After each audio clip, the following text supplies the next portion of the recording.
All right, buckle up for this one because we're diving into a story that sounds straight out of Hollywood. Oh, yeah. A plane flips upside down during landing, bursts into flames, and everyone walks away. Everyone. You heard that right, everyone. And you're probably wondering how in the world 80 souls managed to escape what seems like certain disaster. Yeah, it truly is a remarkable story of survival. Really is. Deflaying the odds in a situation that could have easily turned tragic. We're looking at Delta Flight 1231, a Bombardier CRJ900, which, for those unfamiliar, is a regional jet often used for shorter flights. This particular flight was coming in from Minneapolis to Toronto when things went sideways, literally. And sideways is putting it mildly. Imagine this. The plane is coming in for landing at Toronto. Pearson touches down and then starts skidding. Witnesses describe flames erupting from the side as it careens down the runway. Then it flips, completely ending up on its back. I mean, just trying to picture the scene sends chills down my spine. Oh, I bet. It's a scene of utter chaos. Oh, yeah.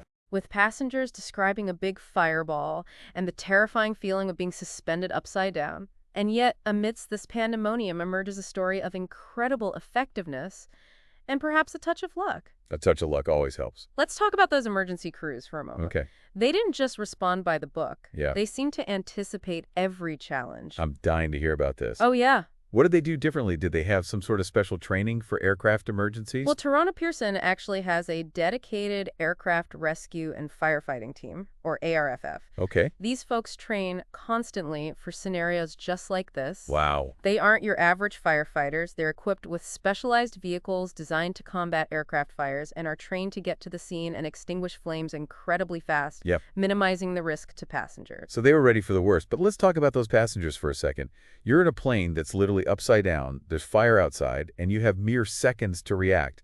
How do you even begin to process that? Well, the human brain is capable of amazing things under duress. It is. Fear can be paralyzing, but it can also trigger a primal survival instinct. In this case, the crew's calm and clear instructions were absolutely vital. Right. They guided passengers through the evacuation process, ensuring everyone knew what to do and where to go. That makes me think about those pre-flight safety demonstrations we often tune out. Maybe we should all be paying a little more attention. Right. But there's another piece of this puzzle we need to address: the weather.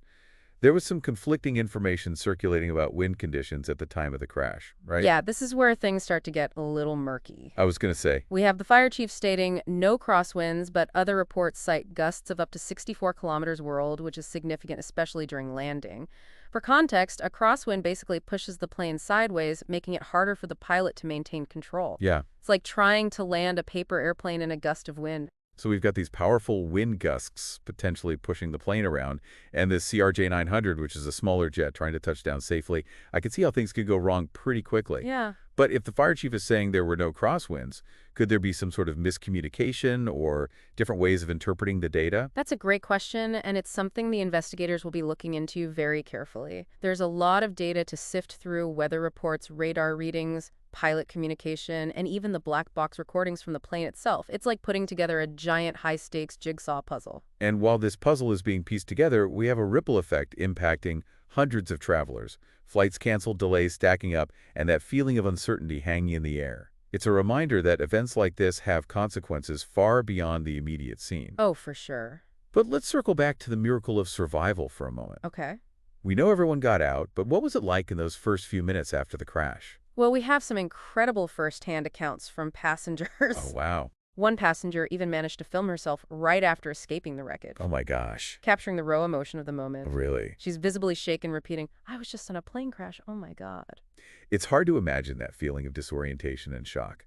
One minute you're in the air and the next you're scrambling out of a burning plane. Did anyone sustain any injuries? Amazingly, most of the injuries were minor cuts, bruises, shock, and crucially, the fire didn't penetrate the cabin. Oh, wow. One survivor even attributes their survival to this, stating, "We're alive because the fire didn't reach the cabin. It's a miracle." Now, whether it's a miracle or a testament to the rapid response of the ARFF team, the fact remains everyone survived. We just heard about the amazing work of those ARFF crews and how their quick actions likely saved lives. But even with their expertise, there's still the question of what caused this crash in the first place. We left off talking about those conflicting wind reports and the investigation into what really happened. Right, and the investigation is going to be crucial in determining exactly how those strong winds might have impacted the landing. The CRJ900, like all aircraft, has limitations when it comes to crosswind conditions. Wait, so there's actually a limit to how much wind a plane can handle during landing? Absolutely. Every aircraft has what's called a demonstrated crosswind component, basically the maximum crosswind speed it's been tested and proven to handle safely. Okay. If the crosswind exceeds that limit, the pilot might have to delay the landing circle around or even divert to another airport. So it's not just about being a good pilot. There are actual safety limits determined by testing and engineering. That's fascinating. I'm guessing the investigators will be comparing those limits for the CRJ900 with the actual wind conditions recorded that day. Exactly. They'll be analyzing everything, wind speed, direction, gusts, you name it. But there's another factor that often gets overlooked in these investigations, the human factor. Okay. Even with all the technology and safety features, pilots are still human. They get tired, stressed, and have to make split-second decisions under immense pressure. It's easy to forget that there's a person behind the controls, someone who's responsible for the lives of everyone on board. What kind of pressures might a pilot be facing in a situation like this? Well, think about it. You've got a plane full of passengers eager to reach their destination, potential delays adding to the stress. And then you encounter these challenging wind conditions. It's a recipe for what we call cognitive overload. Cognitive overload. That sounds intense. It is. It's basically when the demands of a situation exceed a person's ability to process information and make decisions effectively. Imagine trying to solve a complex math problem while juggling flaming torches and someone shouting instructions in your ear. Oh, gosh. That's cognitive overload in a nutshell. Wow. I could see how that would be a problem for a pilot trying to land a plane in difficult conditions. But even if the wind gusts were within the plane's limits and the pilot was in peak mental condition, could there have been other contributing factors? We mentioned the age of the plane earlier. Could a 16-year-old aircraft be more susceptible to issues? That's a valid point. While age itself isn't necessarily a cause for concern, older aircraft do require more frequent inspections and maintenance. The investigators will be scrutinizing the plane's maintenance records, looking for any red flags that might have contributed to the crash. They'll be checking things like the landing gear, the flaps, the brakes, any component that could have malfunctioned under those specific conditions. So it's like detective work, right? Examining every piece of evidence, every data point, every possible scenario to try and understand what went wrong. And while they're doing that, what about those passengers who walked away from this harrowing experience? What happens to them after they've escaped the wreckage? That's a really important aspect we need to consider. Everyone on that flight just went through an incredibly traumatic event. They faced a very real threat of death, and even though they survived, the psychological impact can be significant and long-lasting. I can't even begin to imagine what that must feel like. You're in this surreal life or death situation, and then suddenly you're back on solid ground trying to process what just happened. Exactly. It's like your brain goes into overdrive during the event, focusing purely on survival. And then when the immediate danger is gone, the emotional weight of the experience starts to sink in. This is where support systems become crucial. Family, friends, mental health professionals, these are the people who can help survivors navigate the complex emotions that often follow a traumatic event. It reminds me of that saying, it's okay not to be okay. It's a reminder that there's no right or wrong way to feel after something like this, and seeking help is a sign of strength, not weakness. Absolutely. There's no shame in reaching out for support. In fact, it's often the first step toward healing and processing the trauma. This is such a multifaceted story. We've got this incredible survival against the odds, a meticulous investigation unfolding, and the very real human element of coping with trauma.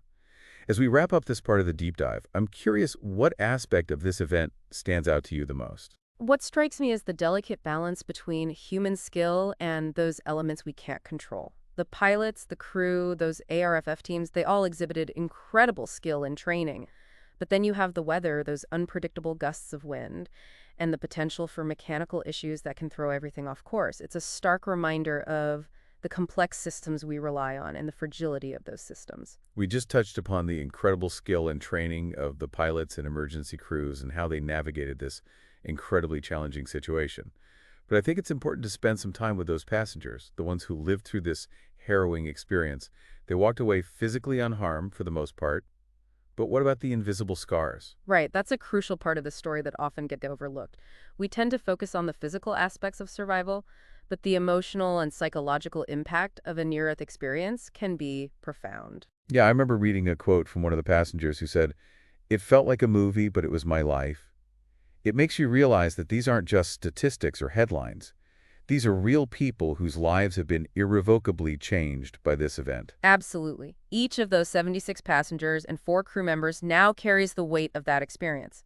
Some may experience flashbacks, nightmares, anxiety, hypervigilance. Oh, wow. Others might struggle with feelings of guilt or survivor's remorse, Oh, yeah. questioning why they survived when others haven't in similar situations. It's a reminder that trauma affects everyone differently.